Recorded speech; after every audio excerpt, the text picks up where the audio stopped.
വയനാട് കൂടൽക്കടവിൽ ആദിവാസിയായ മധ്യവയസ്കനെ കാറിനൊപ്പം വലിച്ചഴച്ച കേസിൽ ഒളിവിൽ പോയ രണ്ട് പ്രതികൾ പിടിയിലായി.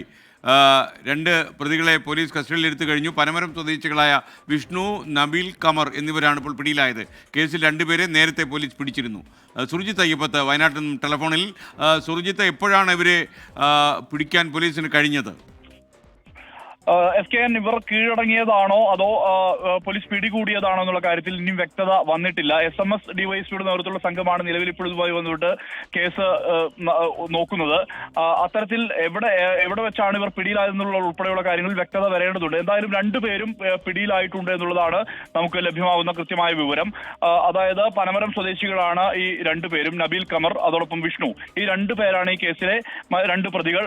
നേരത്തെ രണ്ടുപേരെ പിടികൂടിയിരുന്നു. ആ പിടികൂടിയത് അഭിരാം അതോടൊപ്പം തന്നെ അർഷിക് എന്നീ രണ്ട് പ്രതികളെയാണ് നേരത്തെ പിടികൂടിയത്. അവർ ബാംഗ്ലൂരുവിൽ നിന്ന് കൽപ്പറ്റയിലേക്ക് വരുന്ന വഴി ബസ്സിൽ നിന്നാണ് പിടികൂടിയത്. ഇതിനുശേഷം ഇവരെ 10 ദിവസത്തേക്കാണ് കോടതി റിമാൻഡ് ചെയ്തത്. ഈ മാസം 26 വരെയാണ് മാനന്തവാടി കോടതി റിമാൻഡ് ചെയ്തിരിക്കുന്നത്.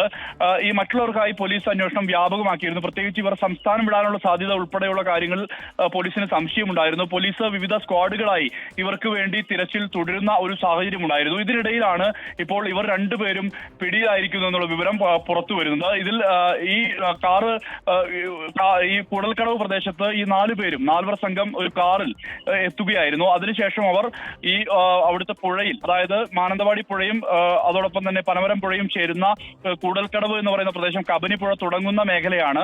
അവിടെ ഒരു അത്യാവശ്യം ടൂറിസം എല്ലാം തന്നെ ഉള്ള കേന്ദ്രമാണ്. അവിടേക്ക് എത്തി ഇവർ കുളിച്ചു. അതിനുശേഷം ഇവർ മദ്യപിച്ച ശേഷം പുറത്തേക്ക് ഇറങ്ങുമ്പോൾ ചില വാക്കുതർക്കവും സംഘർഷത്തിന്റെ വക്കിലേക്ക് കാര്യങ്ങൾ എത്തി. ഇത് കണ്ടുകൊണ്ടാണ് മാദൻ എന്നുള്ള ആദിവാസി വിഭാഗത്തിൽ ഉൾപ്പെട്ട ആൾ അവിടേക്ക് എത്തുന്നത്. അതിനുശേഷം അവർ ഏറെ നേരം വാക്കേറ്റമുണ്ടായി.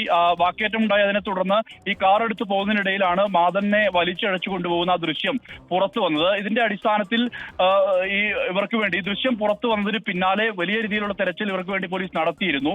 ഇതിനിടയിലാണ് രണ്ടുപേരെ നേരത്തെ പിടികൂടാൻ കഴിഞ്ഞത്. ഇതിനുശേഷം ഈ മറ്റു രണ്ടുപേർക്ക് വേണ്ടി പോലീസ് അന്വേഷണം തുടരുകയായിരുന്നു. ഇതിന് ഏറ്റവും ഒടുവിൽ ഇപ്പോൾ അത് ദലിത് അട്രോസിറ്റി അടക്കമുള്ള കേസ് കുറ്റം ചുമത്തിക്കൊണ്ട് ഇവരുടെ അറസ്റ്റ് രേഖപ്പെടുത്താനുള്ള നീക്കമാണ് പോലീസ് നടത്തുന്നത്. എന്തായാലും ഈ 4 പ്രതികളെ ഇപ്പോൾ പോലീസ് പിടിച്ചു കഴിഞ്ഞു.